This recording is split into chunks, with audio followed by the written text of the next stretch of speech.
Modi converted BC 2002 వరకు ఆయనది ఉన్నత కులమే. సీఎం అయ్యాకే మోడీ కులాన్ని బీసీలో కలిపిరు. ఆయన కులం గురించి నేను ఆషమాషిగా చెప్పడం లేదు, అన్ని తెలుసుకునే మాట్లాడుతున్నా. తెలంగాణకు నిధుల కేటాయింపు కోసం మోడీ పైన యుద్ధం. ఇందుకు యూత్ కాంగ్రెస్ సిద్ధంగా కావాలి. బీసీలను మోసం చేసేందుకు కేంద్రంలో మోడీ, రాష్ట్రంలో కేడీ ప్రయత్నం. ఇది కథ. రేవంత్ రెడ్డి ఏ విషయాన్నైనా చాలా కుండబద్దలు కొట్టినట్టుగా ముచ్చట చెప్పుకొస్తున్నాడు. ఉట్టుగా అయిన సీఎం కాదు కదా, అందరిని తొక్కుకుంటూ వచ్చిన సీఎం. కాబట్టి ఏదైతే రేవంత్ రెడ్డి బీజేపీతో టచ్లో ఉన్నాడు, బీజేపీలో కలుస్తాడు, ఆర్ఎస్ఎస్ సిద్ధాంతం అని మాట్లాడుతున్న వాళ్ళందరికీ చెంప మీద కొట్టినంత పని చేసిండు. ఏం చేసిండు? డైరెక్ట్గా ప్రధాని మోడీనే టార్గెట్ చేసిండు. ప్రధాని మోడీ కన్వర్టెడ్ బీసీ. ఇక్కడ బీసీ కులగణన పైన చాలామంది మాట్లాడుతూ ఉన్నారు కదా. కేంద్రంలో మేమేం చెప్తా ఉన్నాం? కులగణన చేయాలి, దేశవ్యాప్తంగా కులగణన చేయాలి. అప్పుడే ఆయా వర్గాలకు ఏదైతే వాటా దక్కనటువంటి రిజర్వేషన్లు, ఎంత కులం ఉన్నటువంటి వాళ్ళ లెక్క తేలినప్పుడు ఆయా కులాలకు రిజర్వేషన్ ఫలాలు అందవు, సామాజికంగా, రాజకీయంగా, ఆర్థికంగా అందవు. కాబట్టి కులగణన చేయాలని చెప్పి రాహుల్ గాంధీ ఏదైతే చెప్పిండో ఆ మాటకు కట్టుబడి రాష్ట్రం లోపల కులగణన చేపడితే, ఇక్కడ రాష్ట్రం లోపల బీఆర్ఎస్ పార్టీ కులగణనను ఎద్దేవా చేస్తూ మాట్లాడుతుంది. కులగణనకు సహకరించదు. మళ్ళా కులగణన పైన అవాకులు చెవాకులు వెళ్తూ ఉంటారు.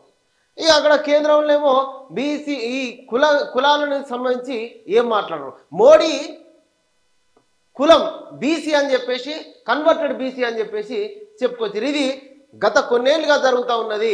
ఈయన మోడీ సీఎం అయ్యేంత వరకు కూడా వైశ్య కులానికి ఉపకులంగా ఉన్నటువంటి కులం లోపల మోడీ ఉన్నట్టుగా ఆధారాలు ఉన్నాయి.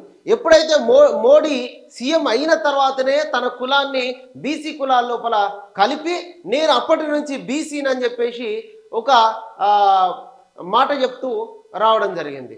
మోడీ చదివినటువంటి యూనివర్సిటీ లేదు, మోడీ చదివినటువంటి సర్టిఫికెట్లు లేవు, మోడీ ఛాయ్ అమ్మినటువంటి రైల్వే స్టేషనే లేదు. మోడీ కులమేంది అనేది కూడా ఇప్పటి వరకు నిర్ధారణ జరగలేదు.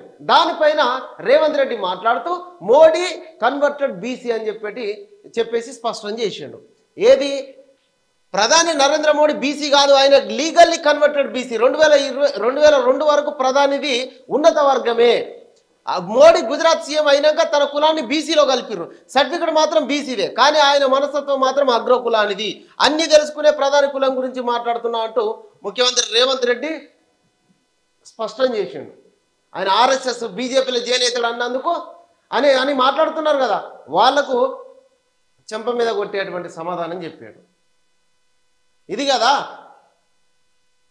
బీజేపీలో జాయిన్ కావాల్సిన అవసరం రేవంత్ రెడ్డికి ఏముంటుంది? బీజేపీతో దోస్తాన్ని చేయాల్సినటువంటి అవసరం ఎందుకుంటుంది?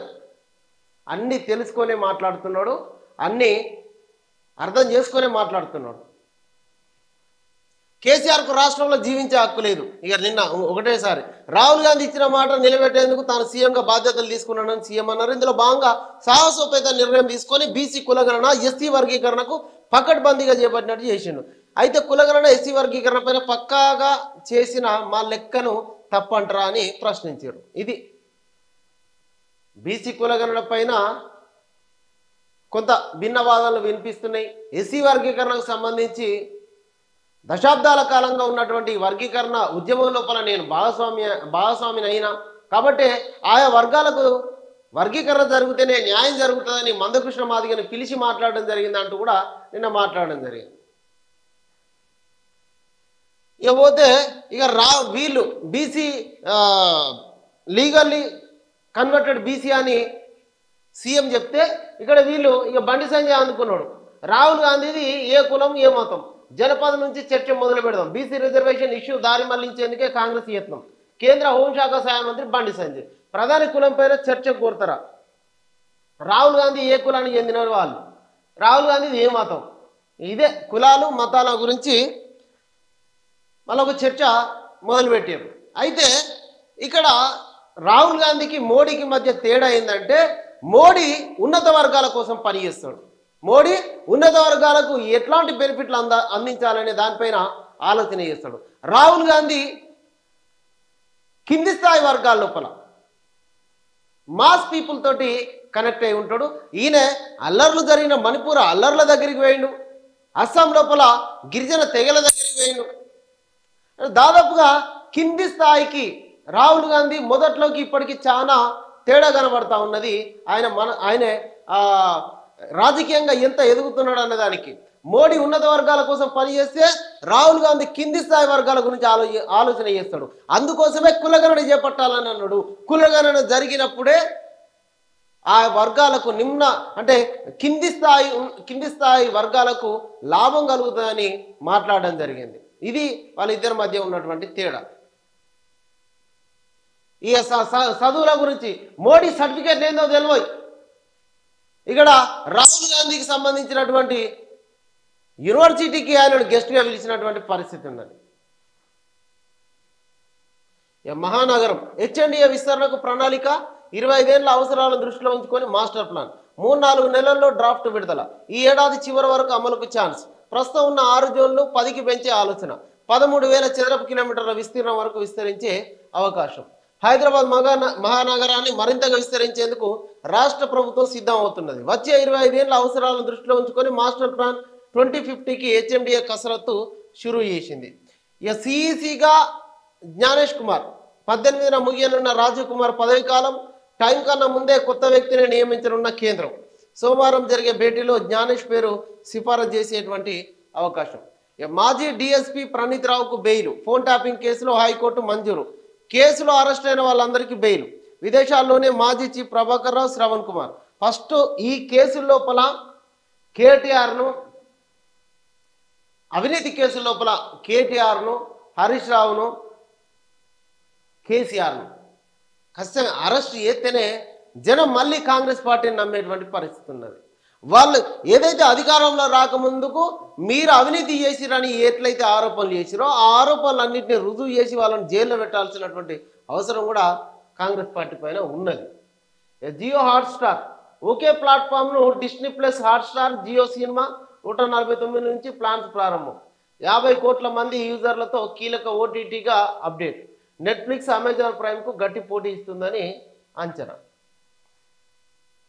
నీళ్ల కోసం మరో పోరాటం. కాంగ్రెస్ హయాంలో సంగమేశ్వర, బసవేశ్వర నిర్వీర్యం. 14 నెలలైన ప్రాజెక్టుల వైపు తొంగి చూడని ప్రభుత్వం. మాజీ మంత్రి సిద్దిపేట ఎమ్మెల్యే హరీష్ రావు. నిర్దేశిత టైంలో నిర్మాణాలు పూర్తి కావాలి. స్థల సేకరణ, అనుమతులపైన దృష్టి సారించాలి. జిల్లా కలెక్టర్లు క్షేత్రస్థాయి పర్యటనలు చేపట్టాలి. యంగ్ ఇండియా ఇంటిగ్రేటెడ్ రెసిడెన్షియల్ స్కూళ్ల నిర్మాణాల సమీక్షలో సీఎం రేవంత్ 10 రోజుల్లో నివేదిక అందజేయాలని సిఎస్కు ఆదేశాలు. రైతు కమిషన్ అవసరమా? కొత్తగా ఇది ఏం చేస్తుంది? మేం చెప్పినట్లు వినాలనే భావనలో వ్యవసాయ శాఖ, రెండింటి మధ్య కురవడిన సమన్వయం. కమిషన్ పైన డిపార్ట్మెంటు వివక్ష. నిధులు, సిబ్బంది, వేతనాలు లేక సభ్యుల విలవిల. గొంతెమ్మ కోరికలు కోరొద్దని ఎదురు ప్రశ్నలు. జిల్లా పర్యటనలతో హడావిడి చేస్తున్నారని విమర్శలు. రైతుల సంక్షేమం, వ్యవసాయ అభివృద్ధి కోసం కలిసి పనిచేయాల్సిన వ్యవసాయ శాఖ, అదేవిధంగా రైతు శాఖ, రైతు కమిషన్ మధ్య పచ్చగడ్డి వేస్తే బగ్గుమంటున్నది. తాము చెప్పినట్లే పనిచేయాలని వ్యవసాయ శాఖ భావిస్తుంటే ఏం చేయాలో ఏం చేయకూడదో తమకు స్పష్టత ఉందని రైతు కమిషన్ వాదిస్తున్నట్టుగా తెలుస్తున్నది. ఈ రెండు శాఖల మధ్య సమన్వయం కురవడింది. కమిషన్ అవసరమా అంటూ సెటైర్లు చేస్తున్నారట. చట్టసభలను కోర్టులు ఆదేశించలేవు. ప్రత్యేకంగా ఇట్లాంటి చట్టమే తేవాలని అడగలేము. ఓ పిటిషన్ కొట్టేస్తూ సుప్రీంకోర్టు వ్యాఖ్యలు. నిర్దిష్టంగా ఒక తరహా చట్టాన్ని రూపొందించాలని చట్టసభలను కోర్టులు ఆదేశించలేవని, అది కోర్టుల పరిధిలో లేని అంశమని సుప్రీంకోర్టు స్పష్టం చేసింది. ప్రతి అంశాన్ని పరిశీలించిన తర్వాతే చట్టసభలు కొత్త చట్టాలు తెస్తాయని తెలిపింది. ఇక అదాని అవినీతి వ్యక్తిగత వ్యవహారమా? ఇండియాలో దానిపైన నోరు మెదపరం. ప్రధాని మోడీ తీరుపైన కాంగ్రెస్ అగ్రనేత రాహుల్ పై. అదాని అవినీతిని ప్రధాని మోడీ దాచిపెడుతున్నారని కాంగ్రెస్ అగ్రనేత రాహుల్ గాంధీ శుక్రవారం ఎక్స్ వేదికగా విమర్శించారు. ఇది టారిఫ్లు. ఓవైపు ప్రధాని పైన ప్రశంసలు, మరోవైపు దేశం పైన సుంకాలు. మోడీ, ట్రంప్ల మధ్య అదే ఆత్మీయత. తహపూర్ తహపూర్ రానా అప్పగింతకు ట్రంప్ అంగీకారం. అధునాతన F-35 ఫైటర్ జెట్లు ఇస్తామనే ఆఫర్. చైనా ఘర్షణలో మధ్యవర్తిత్వానికి రెడీ. అక్రమ వలసలు శ్రేయస్కరం కాదు. ఇరు దేశాల మధ్య వాణిజ్య టార్గెట్ $500 బిలియన్. మోడీ నేడు ఇండియాకు 119 మంది అక్రమ వలసదారులు. రాత్రికి అమృత్సర్ చేరుకునే అవకాశం. రేపు రానున్న 3వ విమానం. ఏఐసిసి తెలంగాణ ఇన్ఛార్జిగా మీనాక్షి నటరాజన్. దీపాదాస్ మున్షి స్థానంలో నియామకం. ఆరోపణలు ఫిర్యాదుల నేపథ్యంలో దీపాదాస్ చేంజ్. జార్ఖండ్ ఇన్ఛార్జిగా మాజీ IAS Koppularaju. AICC general secretary KC Venugopal ఉత్తర్వులు. మీనాక్షి నటరాజన్ నిజాయితీ గల నేత. PCC chief Mahesh Kumar Goud. CM Revanth Delhi పర్యటన. శుక్రవారం రాత్రి హుటాహుటిన పయనం. పార్టీ ప్రభుత్వ ప్రోగ్రామ్స్ పైన హైకమాండ్తో చర్చ. కులగణన, రీసర్వే, చట్టబద్ధత, స్థానిక ఎన్నికలు వాయిదా, పిసిసి కార్యవర్గం, నామినేటెడ్ పోస్టుల భర్తీ పైన డిస్కస్ చేసేటువంటి ఛాన్స్. మంత్రివర్గ విస్తరణ సైతం చర్చకు వచ్చేటువంటి అవకాశం. ఇవి ఎంత తొందరగా చేసుకుంటే కాంగ్రెస్ పార్టీకి అంత మంచిది. ఆ మంత్రివర్గం లోపల కూడా చాలామంది ఆశావాదులు ఉన్నారు. వాళ్ళని కూడా నారాజ్ చేయొద్దిగా. సైంటిఫిక్ సాగుపైన నిర్లక్ష్యం. గత 10 ఏళ్లలో పట్టించుకొని బీఆర్ఎస్ సర్కార్. రాష్ట్రంలో రికార్డు స్థాయిలో వరి ఉత్పత్తి. రాష్ట్ర తలసరి ఆదాయం 3.56 లక్షలు. ఐకేపీల ద్వారా ఆర్గానిక్ సాగును ప్రోత్సహించాలి. పంపు సెట్లను సోలార్గా అప్డేట్ చేయించాలి. నాబార్డు స్టేట్ ఫోకస్ పేపర్ ఆవిష్కరణలో డిప్యూటీ సీఎం బట్టి విక్రమార్క.